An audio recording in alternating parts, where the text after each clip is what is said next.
भक्तगणों, आज आपको श्रीमद् देवी भागवत तीर्थ स्कंद चतुर्थ अध्याय में गंगा जी द्वारा राजा संतनु का पति रूप वर्ण, 7 पुत्रों का जन्म तथा गंगा का उन्हें अपने जल में प्रवाहित करना, 8वें पुत्र के रूप में भीष्म का जन्म तथा उनकी शिक्षा दीक्षा के बारे में कथा कहूँगा। आप इसको ध्यान पर सुने और भक्त को इस चैनल को लाइक है सब्सक्राइब जरूर करें। माँ भगवती आपका कल्याण करेगी। सुनिए। सूची बोले प्रदीप के स्वर्ग के चले जाने पर सत्य पराक्रमी राजा संतनु व्याघ्र तथा मृगों को मारते हुए मृग्या में तत्पर हो गए। किसी समय गंगा के किनारे घने वन में विचरण करते हुए राजा ने मृग के बच्चे जैसी आंखों वाली तथा सुंदर आभूषणों से युक्त एक सुंदर स्त्री को देखा। उससे देखकर राजा संतनु हर्षित हो गए और सोचने लगे कि साक्षात दूसरी लक्ष्मी के समान रूप यौवन से संपन्न यह स्त्री वही है जिसके विषय में पिताजी ने मुझे बताया था। उसके मुख कमल का पान करते हुए राजा त्रिवृत्त नहीं हुए। हर्षातिरेक से उन निष्पाप राजा को रोमांच हो गया और उनका चित्त उस स्त्री में रम गया। वह स्त्री भी उन्हें राजा महाभीष जानकर परमासक्त हो गई। वह मंद मंद मुस्कुराती हुई राजा के सामने खड़ी हो गई। उस सुंदरी को देखकर राजा अत्यंत प्रेम विवश हो गए तथा कोमल वाणी से उससे संताना देते हुए मधुर वचन कहने लगे।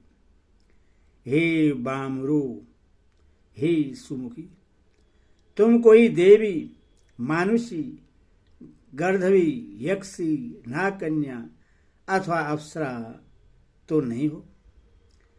हे वरारोहे, तुम जो कोई भी हो मेरी भार्या बन जाओ।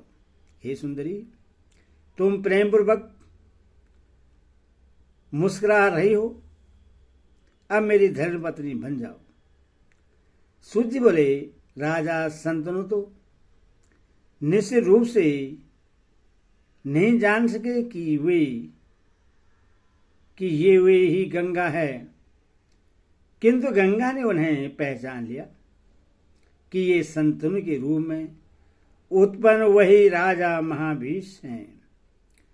पूर्वकालीन प्रेमवश राजा संतनु के उस वचन को सुनकर उस स्त्री ने मंद मुस्कान करके यह वचन कहा। स्त्री बोली, हे निर्वश्रेष्ठ, मैं यह जानती हूं कि आप महाराज प्रदीप के योग्य पुत्र हैं। अतः भला कौन ऐसी स्त्री होगी जो संयोगवश अपने अनुरूप पुरुष को पाकर भी उसे पति रूप में स्वीकार न करेगी।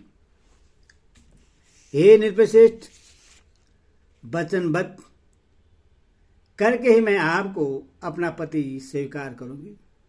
हे राजन, हे निर्बोधम, अब आप मेरी शर्त सुनिए जिससे मैं आपका वरण कर सकूं। हे राजन, मैं भला बुरा जो भी कार्य करूं आप मुझे मना नहीं करेंगे तथा न कोई अप्रिय बात ही कहेंगे। जिस समय आप मेरा यह वचन नहीं मानेंगे उसी समय ही मान्य निर्वश्रेष्ठ मैं आपको त्याग कर जहां चाहूंगी उस जगह चली जाऊंगी। उस समय प्रार्थना पूर्वक वसुओं के जन्म ग्रहण करने का स्मरण करके तथा महाभीष के पूर्वकालीन प्रेम को अपने मन में सोच करके गंगा जी ने राजा संतनु की तथास्तु कहने पर उन्हें अपना पति बनाना स्वीकार कर लिया। इस प्रकार मानवीय रूप धारण करने वाली रूपवती तथा सुंदर वर्ण वाली गंगा महाराज शंतनु की पति बनकर राजभवन में पहुंच गई। राजा शंतनु उन्हें पाकर सुंदर उपवन में विहार करने लगे। भावों को जानने वाली वही सुंदरी गंगा भी राजा शंतनु के साथ विहार करने लगी। उनके साथ महाराज शंतनु को क्रीड़ा करते अनेक वर्ष बीत गए, पर उन्हें समय बीतने का बोध ही न हुआ। वे वन मृगलोचना के साथ उसी प्रकार विहार करते थे जिस प्रकार इंद्राणी के साथ इंद्र। सर्वगुण संपन्ना गंगा तथा चतुर शांतनु भी दिव्य भवन में लक्ष्मी तथा नारायणी की भांति विहार करने लगे। इस प्रकार कुछ समय बीतने पर गंगा जी ने महाराज शंतनु से गर्भ धारण किया और यथा समय उन सुनयनी ने एक वसु को पुत्र रूप में जन्म दिया। उन्होंने उस बालक को उत्पन्न होते ही तत्काल जल में फेंक दिया। इस प्रकार दूसरे, तीसरे, चौथे, पांचवें, छठे तथा सातवें पुत्र के मारे जाने पर राजा शंतनु को बड़ी चिंता हुई। उन्होंने सोचा, अब मैं क्या करूं? मेरा वंश इस पृथ्वी पर सुस्थिर कैसे होगा? इस पापिनी ने मेरे 7 पुत्र मार डाले। यदि उससे रोकता हूं तो यह मुझे त्याग कर चली जाएगी। मेरा अभिलक्षित 8वां गर्भ भी इससे प्राप्त हो गया है। यदि अब भी मैं इससे रोकता नहीं हूं तो यह इससे भी जल में फेंक देगी। यह भी मुझे महान संदेह है कि भविष्य में कोई भी संतति होगी अथवा नहीं। यदि उत्पन्न हो भी तो पता नहीं कि यह दुष्टा उसकी रक्षा करेगी अथवा नहीं। इस श्रेयस की स्थिति में मैं अब क्या करूं? वंश की रक्षा के लिए मुझे कोई दूसरा यत्न करना ही होगा। तदंतर यथा समय जब वह 8वां धो नामक वसु पुत्र रूप में उत्पन्न हुआ, जिसने अपनी स्त्री के वशीभूत होकर वशिष्ठ की नंदिनी गौ का हरण कर लिया था, तब उस पुत्र को देखकर राजा शंतनु गंगा जी के पैरों पर गिरते हुए कहने लगे, हे तनवगी, मैं तुम्हारा दास हूं। हे सुशिष्टमती, मैं प्रार्थना करता हूं, मैं इस पुत्र को पालना चाहता हूं, अतः इससे जीवित ही मुझे दे दो। हे कारभुरु, तुमने मेरे 7 सुंदर पुत्रों को मार डाला, किंतु इस 8वें पुत्र की रक्षा करो। हे श्रोणी, मैं तुम्हारे पैरों पर पड़ता हूं। हे परम रूपवती, इसके बदले तुम मुझसे जो मांगोगी मैं वह दुर्लभ वस्तु भी तुम्हें दूंगा। अब तुम मेरी वंश की रक्षा करो। वेद विद्वानों ने कहा है कि पुत्रहीन मनुष्य की स्वर्ग में भी गति नहीं होती। इसी कारण हे सुंदरी, अब मैं इस 8वें पुत्र के लिए याचना करता हूं। राजा शंतनु के ऐसा कहने पर भी जब गंगा उस पुत्र को लेकर जाने को उद्यत हुई, तब उन्होंने अत्यंत कुपित एवं दुखित होकर उनसे कहा, हे पापुरी, अब मैं क्या करूं? क्या तुम नरक से भी नहीं डरते? तुम कौन हो? लगता है कि तुम पापियों की पुत्री हो, तभी तो तुम सदा पाप कर्म में लगी रहती हो। अब तुम जहां चाहो वहां जाओ या रहो, किंतु यह पुत्र यही रहेगा। हे पापनी, अपने वंश का अंत करने वाली ऐसी तुम्हें रखकर भी मैं क्या करूंगा? राजा के ऐसा कहने पर उस नवजात शिशु को लेकर जाती हुई गंगा ने क्रोधपूर्वक उनसे कहा, पुत्र की कामना वाली मैं भी इस पुत्र को वन में ले जाकर पालूंगी। शर्त के अनुसार अब मैं चली जाऊंगी, क्योंकि आपने अपना वचन तोड़ा है। हे राजन, मुझे आप गंगा जानिए, देवताओं का कार्य संपन्न करने के लिए ही मैं यहाँ आई हूँ। महात्मा वशिष्ठ ने प्राचीन काल में 8 वसु को सांप दिया था कि तुम सब मनुष्य योनि में जाकर जन्म लो। तब चिंता से व्याकुल होकर 8 वसु मुझे वहां स्थित देखकर कहने लगे, हे अनंगे, आप हमारी माता बने। अतः हे नृपश्रेष्ठ, उन्हें वरदान देकर मैं आपकी पत्नी बन गई। आप ऐसा समझ लीजिए कि देवताओं का कार्य सिद्ध करने के लिए ही मेरा जन्म हुआ है। वे 7 वसु तो आपके पुत्र बनकर ऋषि के सांप से विमुक्त हो गए। यह 8वां वसु कुछ समय तक आपके पुत्र रूप में विद्यमान रहेगा। अतः हे महाराज संतनु, मुझ गंगा के द्वारा दिए हुए पुत्र को आप स्वीकार कीजिए। इससे 8वां वसु जानते हुए आप पुत्र सुख का भोग करें, क्योंकि हे महाभाग, यह गंगे बड़ा ही बलवान होगा। अब इससे मैं वहीं ले जा रही हूं जहां मैंने आपका पति रूप से वर्ण किया था।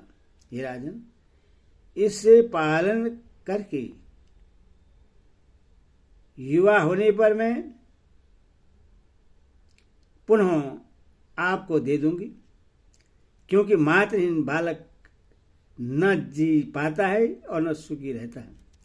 ऐसा कहकर उस बालक को लेकर गंगा वहीं अंतर्ध्यान हो गई। राजा भी अत्यंत दुखित होकर अपने राजभवन में रहने लगे। महाराज संतनु, स्त्री तथा पुत्र के वियोग जन्य महान कष्ट का सदा अनुभव करते हुए भी किसी प्रकार राज्य कार्य संभालने लगे। कुछ समय बीतने पर महाराज आखेट के लिए वन में गए। वहां अनेक प्रकार के मृगगणों, भैंसों तथा सुकरों को अपने बाणों से मारते हुए वे गंगा जी के तट पर जा पहुंचे। उस नदी में बहुत थोड़ा जल देखकर वे राजा संतनु बड़े आश्चर्य में पड़ गए। उन्होंने वहां नदी के किनारे खेलते हुए एक बालक को महान धनुष को खींचकर बहुत से बाणों को छोड़ते हुए देखा। उससे देखकर राजा संतनु बड़े विस्मित हुए और कुछ भी नहीं जान पाए। उन्हें यह भी समझ न हो पाया कि यह मेरा पुत्र है या नहीं। इस बालक की अति मानवीय कृत्य, बाण चलाने की हस्त लाघव, असाधारण विद्या और कामदेव की समान सुंदर रूप को देखकर अत्यंत विस्मित राजा ने उससे पूछा, हे निर्दोष बालक, तुम किसके पुत्र हो? किंतु उस वीर बालक ने कोई उत्तर नहीं दिया और वह बाण चलाता हुआ अंतर्ध्यान हो गया। तब राजा संतनु चिंतित होकर यह सोचने लगे, कहीं यह मेरा ही पुत्र तो नहीं है। अब मैं क्या करूं, कहां जाऊं?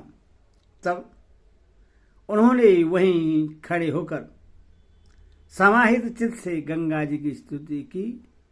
तब गंगा जी ने प्रसन्न होकर पहले के ही समान एक रूपवती स्त्री के रूप में उन्हें दर्शन दिया। सर्वांग सुंदरी गंगा जी को देखकर राजा संतनु बोले, हे गंगे, यह बालक कौन था और कहाँ चला गया? आप उससे मुझको दिखा दीजिए। गंगा जी बोली, हे राजेंद्र, यह आपका ही पुत्र 8वां वसु है, जिससे मैंने पाला है। इस महातपस्वी गंगे को मैं आपको सौंपती हूँ। हे सुपुत्र, यह बालक आपके इस कुल की कीर्ति को बढ़ाने वाला होगा। इसे सभी वेद शास्त्र एवं शाश्वत धनुर्वेद की शिक्षा दी गई है। आपका यह पुत्र वशिष्ठ जी के दिव्य आश्रम में रहा है और सब विद्याओं में पारगत, कार्यकुशल एवं सदाचारी है। जिस विद्या को जंगिनी पुत्र परशुराम जानते हैं, उससे आपका यह पुत्र जानता है। हे राजेंद्र, हे नराधिप, आप से ग्रहण कीजिए, जाइए और शुक्र रहिए। ऐसा कहकर तथा वह पुत्र राजा को देकर गंगा जी अंतर्ध्यान हो गई। उससे पाकर राजा शंतनु बहुत आनंदित और सुखी हुए। राजा शंतनु पुत्र का आलिंगन करके तथा उसका मस्तक सुनकर और उससे अपने रथ पर बैठाकर अपने नगर की ओर चल पड़े। राजा ने हस्तिनापुर जाकर महान उत्सव किया और देवज्ञ को बुलाकर शुभ मुहूर्त पूछा। राजा शंतनु ने सब प्रजाजनों तथा सभी श्रेष्ठ मंत्रियों को बुलाकर गंगा पुत्र को युवराज पद पर बैठा दिया। उस सर्वगुण संपन्न पुत्र को युवराज बनाकर वे धर्मात्मा शंतनु सुखपूर्वक रहने लगे। अब उन्हें गंगा जी की भी सुधि नहीं रही। सूत जी बोले, इस प्रकार मैंने आप सबको वसुओं की शाम का कारण, गंगा के पारकृत तथा भीष्म की उत्पत्ति का वृत्तांत कह दिया। जो मनुष्य गंगा अवतरण तथा वसुओं के उद्धव की इस पवित्र कथा को सुनता है, वह सब प्रकार के पापों से मुक्त हो जाता है, इसमें संदेह नहीं है। हे मुनिश्रेष्ठ, मैंने यह पवित्र पुण्यदायक तथा वेद संपन्न पुराणिक आख्यान जैसा व्यास जी के मुखारबिंद से सुना था, वैसा आप लोगों से कह दिया। देव्यायन व्यास जी के मुख से निश्चित यह श्रीमदेवी भागवत पुराण बड़ा ही पवित्र, अनेकानेक कथाओं से परिपूर्ण तथा सर्ग प्रतिसर्ग आदि 5 पुराण लक्षणों से युक्त है। हे मुनिश्रेष्ठों,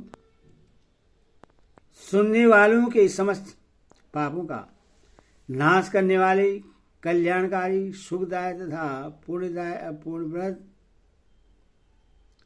इस इतिहास का मैंने आप लोगों से वर्णन कर दिया।